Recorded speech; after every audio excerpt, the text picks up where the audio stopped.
Oui, c'était pour...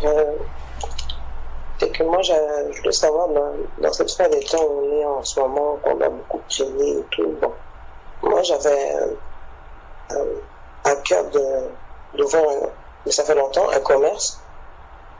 Mais moi, j'avais arrêté parce que je me suis dit que ça allait prendre beaucoup de temps, mais après, j'ai vu les bénéfices côté spirituel, côté de la liberté que je pourrais avoir. Mais je voulais savoir, moi, je sais pas dans les autres pays comment ça marche, mais ici à Montréal, quand tu veux ouvrir un commerce, tu n'as pas le choix de passer par des prêts.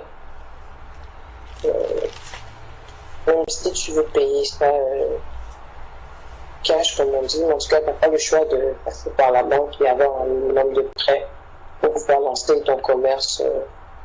Je voulais savoir, bon, j'ai regardé la parole de Dieu, j'ai essayé de voir des amis qui avaient des commerces et tout. Bon, j'ai pas trop bien vu, mais j'ai vu que dans la parole de Dieu, tu ne m'encourages pas les prêts, les cartes de crédit et tout ça. Mais si c'est pour quelque chose qui est bien pour le commerce, pas pour m'enrichir, mais juste pour avoir une certaine liberté, parce que depuis que Dieu a permis que j'ai rencontré des bien-aimés, que Dieu me fait grâce de pouvoir être là pour les autres, que la maison est beaucoup ouverte aux gens, que je peux à tout moment, je sais pas si le frère dit qu'est-ce que vous pouvez dire à tel, on peut faire telle réunion, comme là on avait fait des veillées. J'ai vu que bon, mon travail où je suis en ce moment, j'ai pas beaucoup d'heures, et je me plains pas, je rends grâce à Dieu pour ça parce qu'on en profite. Et je sais que dans les temps de Noël, en fait, j'aurais pas de temps du tout parce que ici à Noël et tout, c'est comme si les gens n'avaient jamais mangé, il y a tellement de travail à faire. Et je sais que si j'ai mon commerce, mais j'ai la liberté de ouvrir la porte, de fermer la porte. Je suis pas obligée de toujours être là. Alors, je voulais savoir, si selon Dieu, si c'est pour des bonnes intentions, le but c'est pas de m'enrichir, c'est vraiment être disponible de tout ce que le Seigneur condamne le fait quand même de prendre des prêts ou des choses comme ça pour ouvrir un commerce. Quand j'ai fait des recherches à la part de Dieu, mais j'ai pas trop été éclairé par ça. Amen. Bon. On peut prendre la question en deux volets. Dans le premier volet, c'est déjà par rapport au commerce. Regardons par exemple dans 1 Thessaloniciens chapitre 4.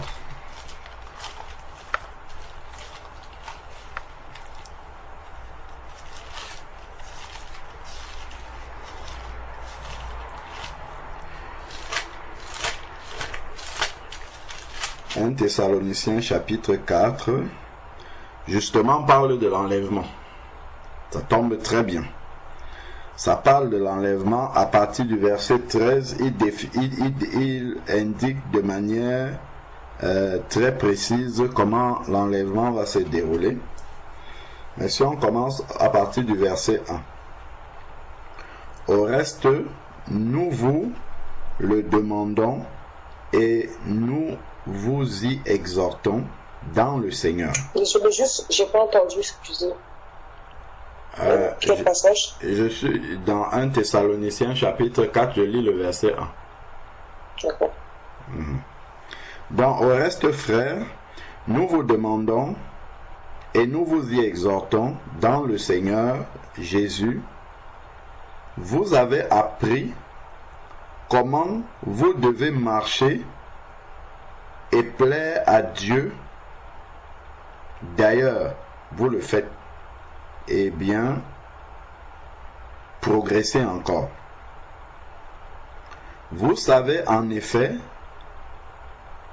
quelles recommandations nous vous avons données de la part du Seigneur. Ce que Dieu veut, c'est votre sanctification. Donc ça, c'est la préparation au retour du Seigneur. Ce que Dieu veut, c'est votre sanctification. Et il va rentrer dans les détails maintenant. Il dit, c'est que vous vous absteniez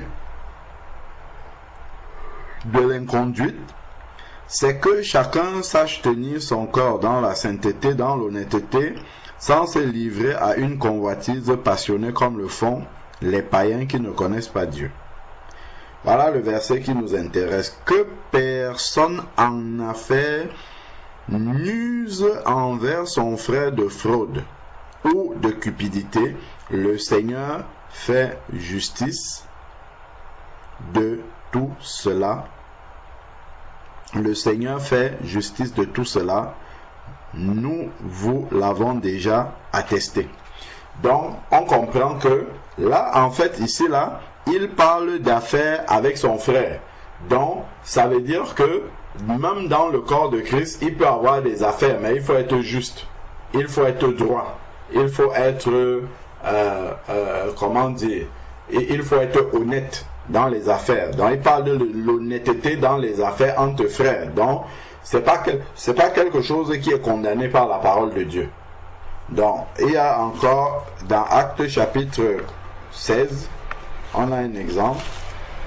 Actes chapitre 16, ensuite d'autres ont des exemples. Actes 16.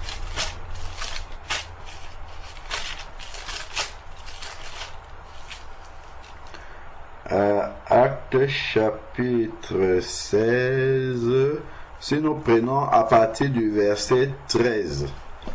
Acte 16, à partir du verset 13, il est écrit: le jour du Shabbat, nous nous sommes rendus hors de la porte vers une rivière où nous pensions que se trouvait un lieu de prière. Après nous être assis, nous avons parlé aux femmes qui étaient réunies. Il y avait là une femme, craignant Dieu, du nom de Lydie, marchande de pourpre dans la ville de Thyatire. Elle écoutait, et le Seigneur lui ouvrit le cœur pour qu'elle s'attache à ce que disait Paul. Lorsqu'elle eut été baptisée avec sa famille, elle nous invita en disant: si vous me jugez fidèle au Seigneur, entrez dans ma maison et demeurez-y. Et elle nous pressa très instamment. Donc on voit que Lydie était marchande de pourpre avant de rencontrer le Seigneur. Elle a rencontré le Seigneur, sauf erreur de ma part, je n'ai pas vu un endroit où les apôtres lui ont dit qu'il fallait qu'elle abandonne son activité.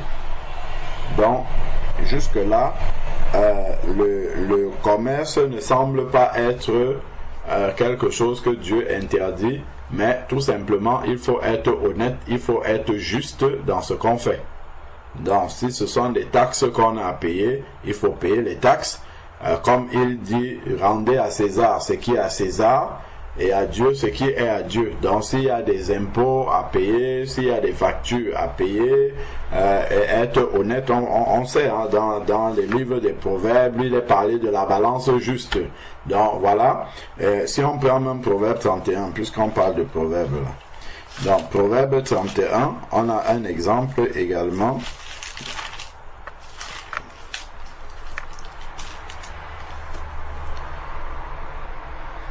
Qui est la femme vertueuse. Proverbe 31.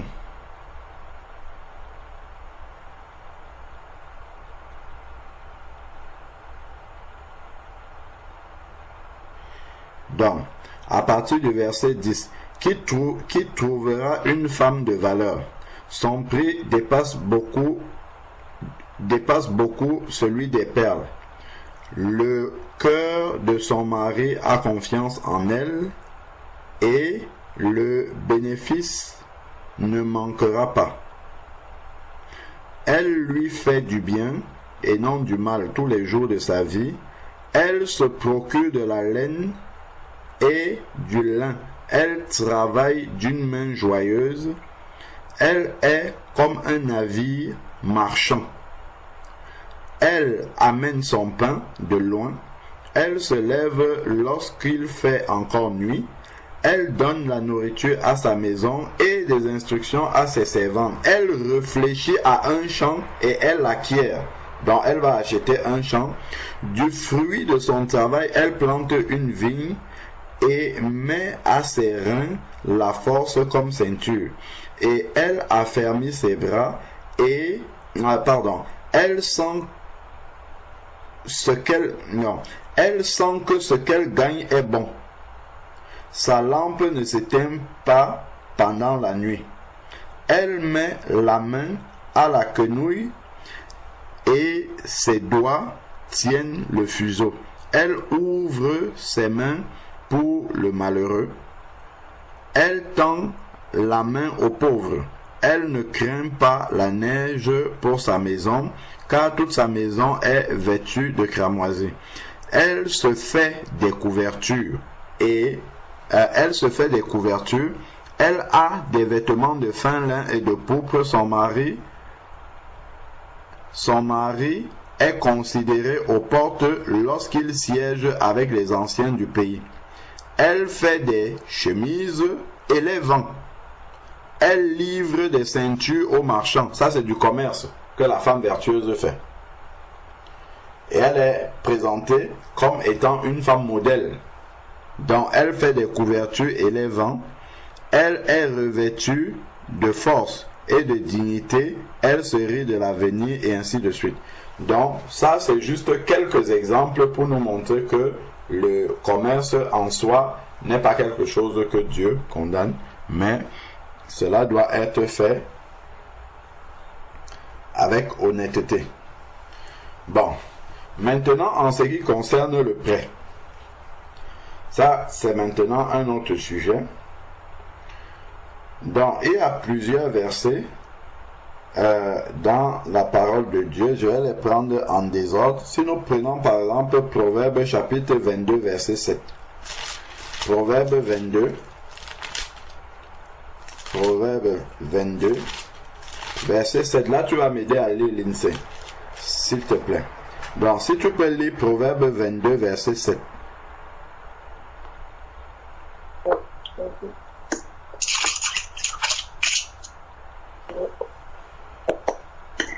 Proverbe 22 verset 7.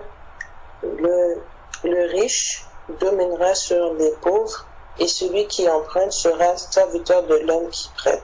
Voilà. Dans ma version, c'est écrit « Et celui qui emprunte est esclave de celui qui prête. » Donc, je ne sais pas si, à la fin des temps, tu vas aller te rendre esclave de quelqu'un. Bon, poursuivons encore. Parce que derrière la liberté, il peut y avoir autre chose. Si tu peux lire Romains chapitre 13, verset 8. Romains 13, verset 8. Romains 13, verset 8. Ouais, ça, je l'amène sous les mots. Ne devez rien à personne, si ce n'est de vous aimer les uns les autres, car celui qui aime les autres accomplit la loi. Amen. Donc, ne devez rien à personne. Autant que cela dépend de nous, nous ne devons pas aller chercher les dettes. Par contre, il n'y a que l'amour que nous devons devoir aux personnes. Si tu prends Habakkuk chapitre 2 verset 6. Habakkuk 2 verset 6.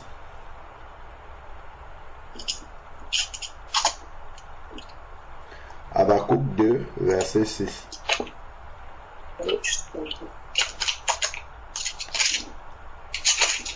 Habakkuk 2 verset 6. Habakkuk 2 verset 6. C'est ça. Okay. Tout cela ne feront-ils pas à son sujet des proverbes, des railleries et des énerges, si j'ai compris. On dira malheur, on dira malheur à celui qui accumule ce qui n'est pas à lui. Jusqu'à quand et qui entassera sur soi des gages. Voilà, donc je vais lire aussi dans ma version. Ne sera-t-il pas pour tous un sujet de sarcasme, de raillerie et d'énigme? On dira malheur à celui qui accumule ce qui n'est pas à lui. Jusqu'à quand? Malheur à celui qui augmente le fardeau de ses dettes.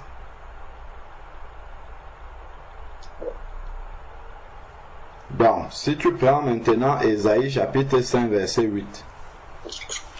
Ésaïe 5 verset 8.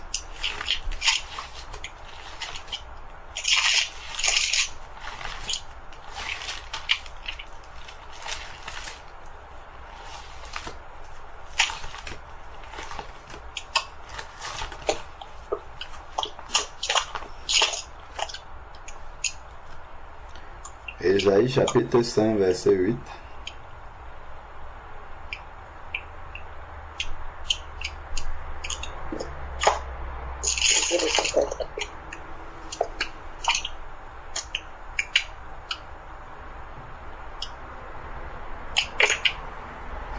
Ésaïe 5, verset 8.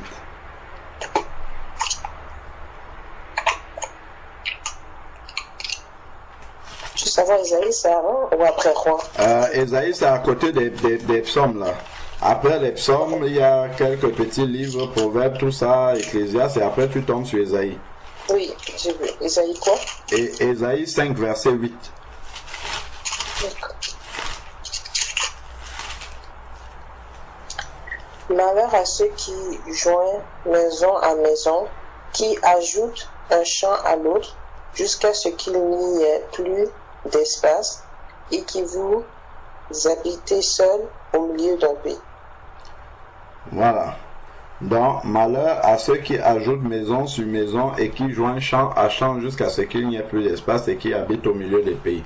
Donc, là, il parle de cumuler. Donc, c'est aussi dans la pensée. Et on peut finir maintenant dans 2 Rois 4, verset 7. 2 Rois, chapitre 4, verset 7.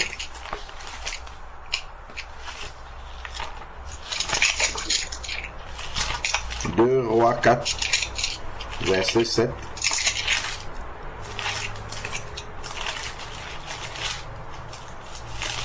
Deux Rois, verset 7, c'est quel chapitre? 2 Rois, chapitre 4, verset 7.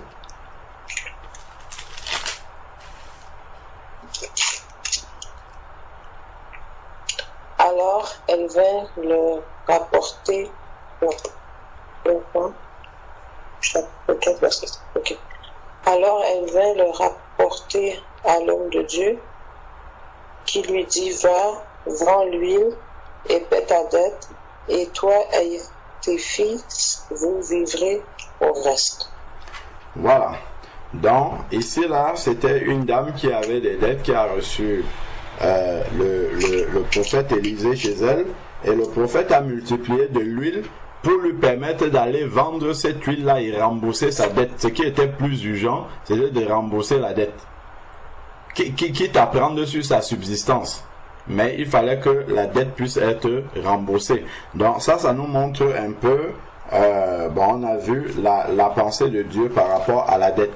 Donc Dieu nous a affranchis pour que nous ne soyons plus esclaves. Donc n'allons pas nous rendre esclaves de celui qui nous prête. Donc ce que nous devons faire, c'est de nous contenter de ce que Dieu nous donne, dans la mesure du possible. Donc si tu as un projet de t'installer à ton propre compte, moi le conseil que je peux donner, c'est de prier déjà, de prier le Seigneur pour voir si c'est dans la volonté du Seigneur. Et une des manières dont le Seigneur pourra te répondre que c'est dans ta volonté, c'est qu'il va pouvoir au capital pour te lancer. Donc soit peut-être toi tu vas vouloir faire quelque chose qui est très grand, qui va t'imposer d'aller prendre une dette à la banque, alors que Dieu veut que tu commences par quelque chose de petit dont tu as le fonds de départ, en fait, le fonds de commerce de départ, parce que tu as mis de l'argent de côté et puis tu as ce fonds de départ là. Donc Dieu lui va vouloir que tu commences avec ce que tu as qui est vraiment ton argent, plutôt que d'aller faire quelque chose de grand qui va t'imposer d'aller prendre des dettes. Donc, tu vois, et c'est comme ça que le Seigneur peut te garder justement dans quelque chose de plus équilibré et de plus sain.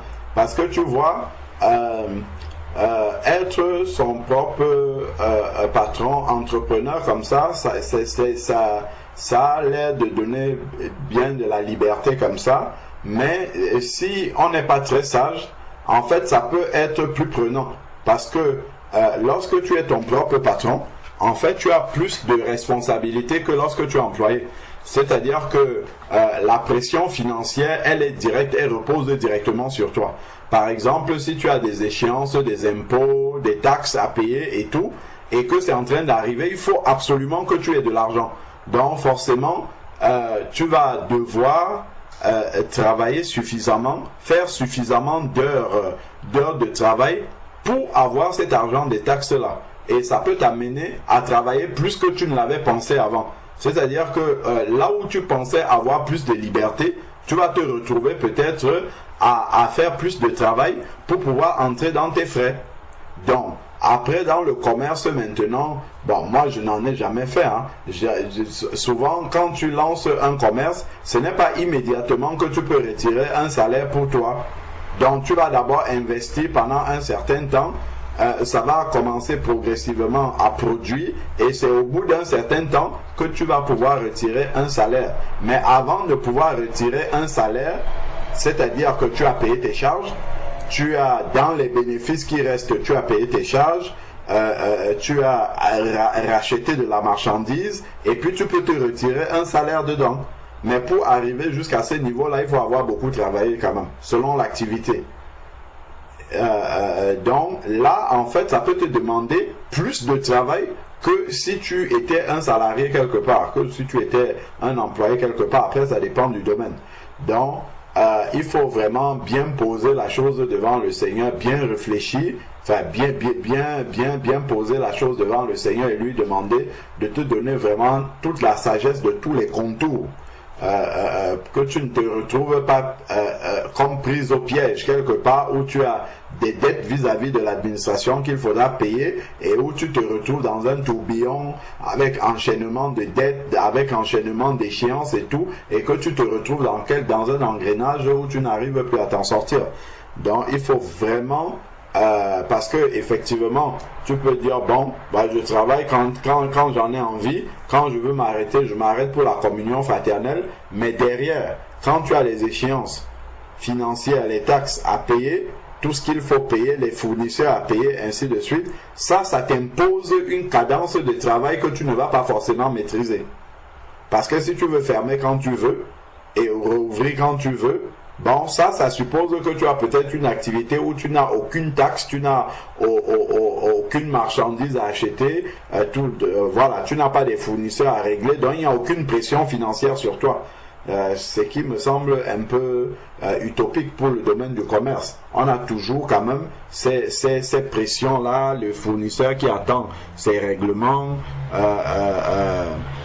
comment dire, l'État qui attend sa part des impôts et tout. Et voilà, pour pouvoir s'en sortir. Donc, il faut vraiment bien réfléchir. Dans la première chose, c'est qu'il faut partir sur un fonds de roulement que toi-même, tu as mis là-dedans. Et puis de deux, demander vraiment toute la sagesse à Dieu. Au besoin même discuter peut-être avec des personnes qui ont cette activité-là. Ça te permettra toujours d'avoir plus d'éléments même pour aller prier. Donc, voilà un peu...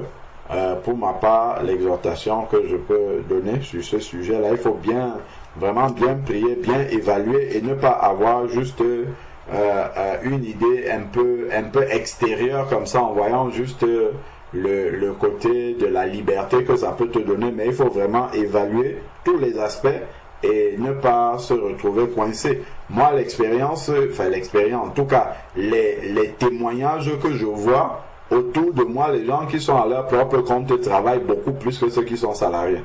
Parce que eux, ils subissent directement la pression financière, ils la voient arriver. Je prends l'exemple dans mon domaine, par exemple. Moi, je suis salarié quelque part, mais il y a des personnes qui sont en freelance, ils sont en indépendant. Mais quand tu es en indépendant, moi, je vais prendre des vacances là. Aujourd'hui, je suis en vacances. Mais quelqu'un qui est indépendant, quand il prend les vacances, en fait, il n'a pas d'argent qui rentre. Mais il doit continuer à payer des taxes pour son activité, mais il n'a pas d'argent qui rentre quand il est en vacances. Donc, pour qu'il prenne des vacances, il faut qu'il ait suffisamment travaillé, qu'il ait suffisamment de bénéfices, et que ces bénéfices-là puissent couvrir la période de vacances qu'il va prendre. C'est-à-dire qu'il ait fait suffisamment de bénéfices pour que lorsqu'il sera en vacances, ces bénéfices-là soient suffisants pour continuer à lui verser un salaire même s'il est en vacances. Et évidemment, pour arriver à avoir un tel chiffre d'affaires, ça demande de beaucoup travailler. Donc, c'est vraiment des points à ne pas prendre à la légère. Il faut vraiment bien réfléchir. Et il y a des aspects, après, je ne sais pas comment est la législation au Canada. Je sais que ici en France, si tu commences une activité et que tu déposes le bilan, C'est-à-dire que tu fais l'activité, finalement, ça ne marche pas, tu déposes le bilan, tu vas avoir une interdiction d'exercer toute activité commerciale pendant 5 ans, si je ne me trompe pas. Donc, ça fait des éléments qui viennent salir ton dossier administratif pour rien. Des choses que tu pouvais éviter. Enfin, ça c'est pour nous ici. Après, là-bas, je ne sais pas comment ça se passe. Donc, c'est vraiment des points à ne pas négliger. Il faut vraiment tout évaluer ça et vraiment vérifier si ça va te donner plus de temps ou si au contraire, ça va te prendre même le temps libre que tu as. Donc, voilà un peu les éléments que je pouvais apporter. Amen.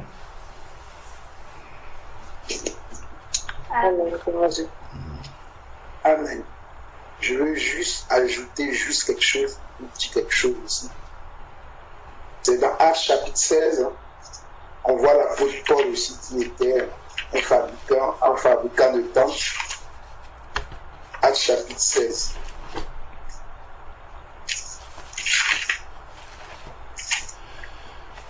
Si le frère Alain a tout brossé déjà, c'est juste pour nous montrer encore d'autres passages qui dit la même chose. Et être enfant de Dieu, vouloir être à son compte, c'est bien. Mais il faut le faire selon le royaume de Dieu. Que le but ne soit pas, en tout cas, de gagner beaucoup d'argent, de faire fortune. Parce que si c'est ça, tu vas beaucoup travailler. Si le but de ça, c'est plutôt à chapitre 18. J'ai dit à chapitre 16, mais c'est plutôt à chapitre 18. Si le but d'avoir une entreprise, c'est d'abord d'avoir le temps. En tout cas, moi, personnellement, je crois, moi et mon épouse, ça fait des années que nous croyons que Dieu peut nous bénir pour qu'on puisse avoir une école. Une école pour s'occuper de nos enfants. Ce n'est pas une école pour se faire de l'argent. Une école que nos frères vont participer pour que nous puissions les instruire dans les voies du Seigneur et en même temps les enseigner pour qu'ils ne passent pas le parcours normal.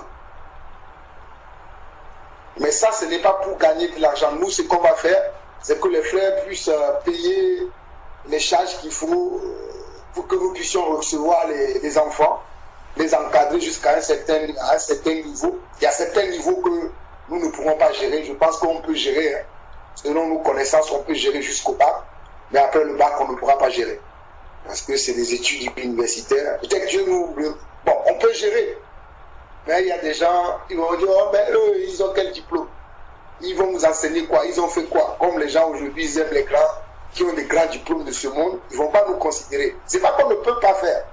Mais les gens ne vont pas nous considérer. Donc quand je pense ce projet, c'est un projet, ça fait presque 10 ans que nous avons ce projet-là dans le cœur, que le Seigneur nous permette un jour que nous puissions, je parlais même de ça avec une sœur de Maroc hier, que le Seigneur puisse nous permettre d'avoir une école pour enseigner nos enfants. Parce que nos enfants n'apprennent pas grand-chose à l'école. Mais ce n'est pas pour pas pour gagner de l'argent, c'est pour pouvoir instruire les enfants dès les cours primaires, dès la maternelle, les voies du Seigneur, en même temps les enseigner les b.a.-ba de la vie pour qu'ils grandissent avec ça. Mais ça, c'est le projet que nous avons à cœur et nous mettons entre les mains de Dieu, que le Seigneur nous aide, que cela vienne prendre le jour si c'est vraiment dans sa volonté.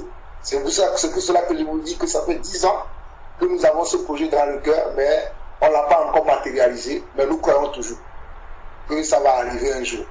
C'est pour ça que moi-même, je me forme dans d'autres domaines, mon épouse aussi se forme dans d'autres domaines, selon ce monde. Comme ça, lorsque le Seigneur va ouvrir les portes pour nous, pour que nous puissions avoir cette structure pour accueillir les enfants des saints, que nous puissions le faire à bon escient. Mais nous, ce n'est pas pour avoir de l'argent. Nous demanderons simplement aux frères de nous soutenir, c'est-à-dire les enfants des frères et sœurs que nous recevons, de nous soutenir pour que nous puissions avoir de quoi manger.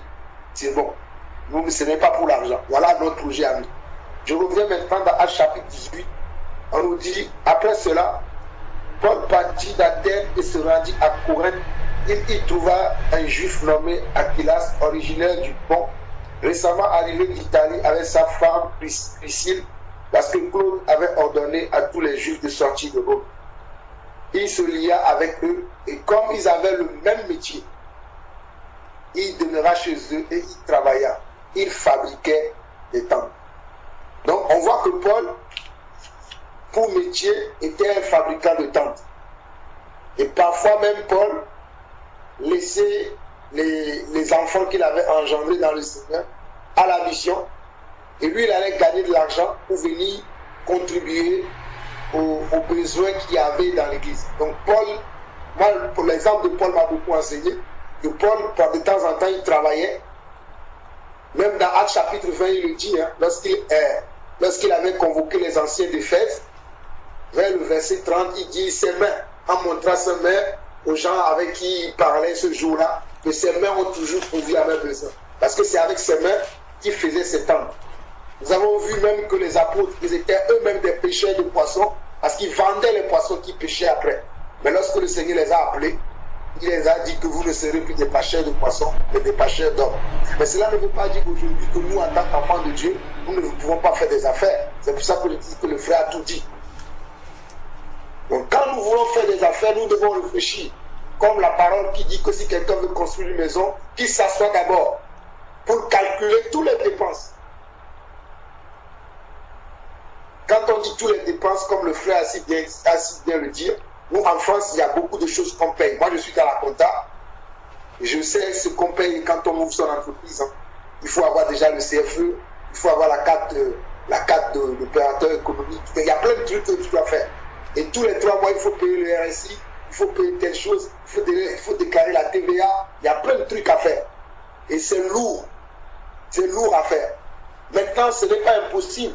Si le but, c'est de pouvoir être à son propre compte, pour ne pas dépendre d'un patron et travailler à son propre, c'est louable. Maintenant, il faut le faire d'une manière pour que cela ne soit pas, que cela ne devienne pas un piège maintenant qui nous éloigne de Dieu. Parce que quand on va commencer à rencontrer des problèmes, on n'a pas payé les premières mensualités des charges, les deuxième mensualité des charges. Si on n'est pas vraiment assis dans le Seigneur, on peut commencer à dire, bon, je vais mettre le Seigneur de côté. Pour l'instant, je vais bien travailler pour payer mes charges. Après, je vais venir servir le Seigneur. Donc, c'est à moi qui veux ouvrir une entreprise de maçon, de voir quel type d'entreprise je peux ouvrir, qui ne me demandera pas beaucoup de charges, parce qu'il y a des formes d'entreprise. Hein. Je ne sais pas si c'est la même chose au Canada. Ici, on a plusieurs types de formes d'entreprise, parce que en fonction de la raison sociale, les charges peuvent changer. Les contraintes aussi sont différentes en raison des formes d'entreprise que tu veux créer. Parce que nous, ici en France, on a l'IRL, on a le SAL, il y a plein de trucs. Donc, juste pour te dire qu'en raison du forme ou bien de la forme d'entreprise que tu veux créer, ou bien de la raison sociale, les charges vont être différentes, les déclarations même d'impôts vont être différentes, et même au niveau même de la TVA auquel tu seras soumis sera différent. Donc ça c'est en France, mais au Canada je ne connais pas. Donc c'est à toi-même de s'asseoir, de voir d'abord ce que tu veux faire, quel type de structure que tu peux construire, tu peux mettre sur place, qui ne va pas te demander beaucoup plus de temps, sachant que dès le départ ça peut bien commencer et qu'après ça peut tourner au vinaigre. Ça peut commencer à mal aller, mais il faut que toi déjà, tu es dans le cœur que ce n'est pas pour gagner de l'argent, mais c'est pour avoir ma liberté. Moi, ça, c'est mon premier conseil que je peux te donner. C'est pour avoir de la liberté, mais ce n'est pas pour gagner de l'argent. Mais le cœur de l'homme qui aime tellement l'argent, quand on commence à en gagner, on veut en gagner plus, on veut en gagner plus, on veut en gagner plus. Il faut que chacun se connaisse. Moi, je sais ce que je peux faire, je sais ce que je ne peux pas faire. Moi, je me rappelle lorsque je faisais mon stage dans un cabinet comptable, il y avait même l'expert comptable qui m'avait proposé d'ouvrir une entreprise de prestation de services pour aider les gens qui ne savaient pas écrire leur courrier, qui ne savaient pas comment s'occuper de leurs papiers administratifs. Et lui-même, il me disait que moi, je validerais tes comptes derrière. Mais je n'ai pas trouvé nécessaire de faire ça.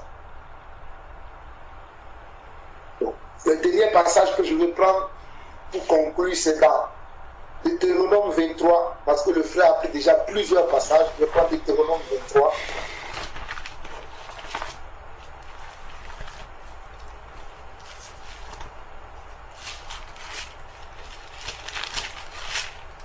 Alors nous allons lire du verset 18 19 au verset 20.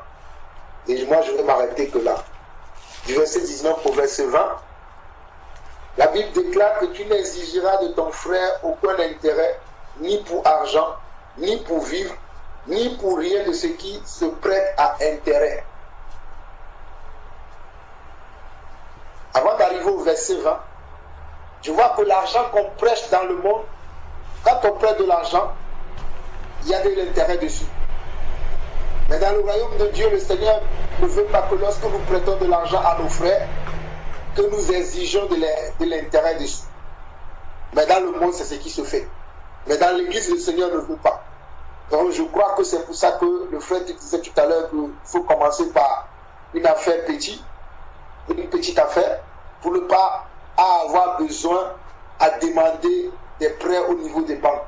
Même si tu dois demander des prêts, que nous les saints, nous serons capables de pouvoir t'avancer et te laisser le temps pour que tu nous rembourses à ton temps sans aucun intérêt. Moi, je crois aussi à cela. Mais je vais vous dire quelque chose qui va peut-être vous choquer. Moi, je crois que je vais avoir une maison, mais je crois que je ne vais pas faire un prêt. Je crois que Dieu peut me donner ici une maison en France sans faire de prêt. Mais là, je suis en train de construire ma maison au pays et je n'ai pas fait de prêt. Je travaille, lorsque je gagne de l'argent, je fais petit à petit et ma maison est presque finie. Ça fait depuis 2013 que j'ai commencé la construction et si plaît à Dieu, d'ici la fin de cette année, ma maison sera finie. Je serai déjà propriétaire dans mon pays d'origine. Mais ici en France, je me suis interdit moi-même que je ne ferai pas de prêt pour une maison parce que je sais ce que c'est qu'un prêt, tu ne vas plus dormir tranquille. Maintenant, ce n'est pas pour autant que ceux qui le font, je les rejette. Chacun tient de Dieu un don particulier. Parce que je sais qu'ici en France, les loyers que nous payons lorsque nous sommes en location, c'est les mêmes choses que nous payons lorsque nous achetons des maisons généralement. Maintenant, si un frère, il pense qu'il a la capacité, selon lui, il a la capacité de pouvoir faire un prêt pour acheter une maison, je ne l'empêcherai pas de ne pas le faire. Parce que moi, je le préviendrai justement pour lui dire, est-ce que tu veux acheter la maison parce que c'est un besoin ou parce que tu as vu le frère Alain acheter une maison, toi aussi tu veux dire, bon, moi aussi je veux acheter une maison pour qu'on dise que Jean-Paul aussi est propriétaire. Si c'est ça déjà, arrête ton projet. Mais si tu veux acheter une maison pour X ou diverses raisons qui sont justifiées, pourquoi pas? Et que tu veux passer par le prêt, sache que, voilà, comme le frère l'a si bien dit, ben, tu vas devoir être esclave de quelqu'un. Tu vas devoir travailler tout le temps pour rembourser. Et généralement, quand on fait des prêts, les premières années, ce n'est que les intérêts qu'on rembourse. Les premières 10 années, 15 années, ce n'est que les intérêts. Parce que moi, je me suis renseigné sur ces choses-là et j'ai gardé mon calme. Je prie que le Seigneur lui-même ouvre des portes. Je crois que quelqu'un ici en France m'a appelé pour me dire, frère, je te donne cette maison. Et moi, je crois à ça. Et c'est pas quand ça va se faire, mais je crois à ça. Ou bien, je te donne la maison là, mais tu me payes que 10 000 euros ou 20 000 euros. Tout est possible à celui qui croit. Amen. Je me vois mal de devoir 200 000 euros à une banque, 150 000 euros à une banque. Moi, je me vois mal ça. Mais je crois que le Dieu qui a béni mon père dans la foi Abraham peut me bénir de telle manière que je n'aurai pas besoin d'aller faire un prêt. Mais, comme je dis, chacun tient de Dieu un don. Particulièrement, je n'impose pas ça à des gens. C'est ma doctrine à moi. C'est pour ça que je ne suis pas encore propriétaire. Je rends grâce à Dieu. Je finis le verset 20. Il dit, tu ne pourras tirer un intérêt de l'étranger, mais tu n'en tireras point de ton frère. Tu pourras tirer un intérêt de l'étranger, mais tu n'en tireras point de ton frère, afin que l'Éternel, ton Dieu, te bénisse dans tout ce que tu entreprendras au pays dont tu vas entrer en possession. Donc, en tant qu'enfant de Dieu, je peux prêter à quelqu'un qui n'est pas enfant de Dieu, je peux lui exiger un intérêt. Mais lorsque je prête à un frère, je ne demanderai pas un intérêt parce que c'est un frère, on fait partie du même royaume, nous avons pour père le même père, donc nous avons la même loi qui nous conduise. Donc, ma soeur, ce que je peux te dire, c'est que lorsque nous empruntons de l'argent dans le monde, il y a de l'intérêt dessus. C'est pour ça que le Seigneur va dire qu'aux enfants de Dieu, qui ne pratiquent pas les mêmes lois qui se pratique dans le monde, dans l'église. Donc moi je pense que si tu as un projet et tu crois que Dieu valide ton projet, si tu n'as pas tous les moyens, je pense que nous sommes nombreux aujourd'hui, hein, tu pourras nous solliciter, si c'est 100 euros, 200 euros chacun peut, nous pourrons investir dans ton projet, non pas pour gagner en retour, hein, pour t'aider à ce que tu puisses développer ton projet, et quand tu peux, tu nous rembourseras. Moi, c'est ce que je peux te dire. Moi, j'ai déjà aidé des gens comme ça, où je dis, quelqu'un, des gens, ils m'ont dit, je vais me faire une affaire. J'ai dit, bon, moi, mon frère, je te donne tant pour ton affaire, tu le prends et tu me rembourses quand tu peux. Mais ce n'est pas un cadeau non plus, parce qu'il y a des gens à qui j'ai donné de l'argent qui jusqu'aujourd'hui ne m'ont pas remboursé parce qu'ils ont pensé que c'est un cadeau. Un prêt est différent de, disons les choses telles qu'elles sont dans le Seigneur. Il y a des gens, ils vont te dire, bon, fais-moi un prêt, tu lui prêtes de l'argent pour te rembourser, après c'est difficile. Alors que nous avons lu tout à l'heure dans 1 Thessaloniciens chapitre 4, que nous ne devons pas user de fraude dans le Seigneur. Si tu es allé vers le frère, tu n'as pas dit donne-moi, tu as demandé prête-moi, il faut rembourser aussi. Donc ma soeur, moi c'est ce que je peux t'apporter. Prie, si c'est la volonté du Seigneur pour ton projet viendra le jour. Mais certainement, moi je ne te conseille pas d'aller voir les banques du monde parce que tu auras beaucoup à payer. Alors que si tu nous consultes, nous sommes nombreux aujourd'hui, comme je l'ai dit.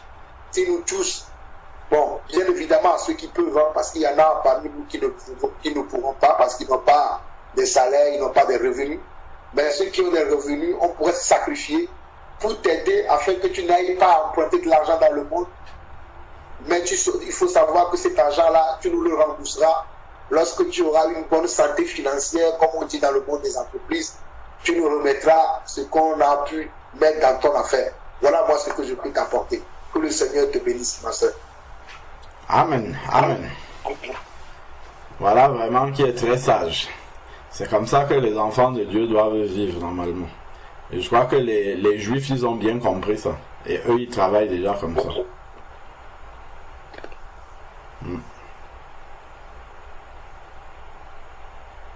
On met de l'argent ensemble, on lance un parmi nous, et puis il fait le travail, et puis rembourse aux autres. Normalement, c'est comme ça qu'on doit pouvoir faire, sans avoir besoin d'aller faire des prêts auprès des païens.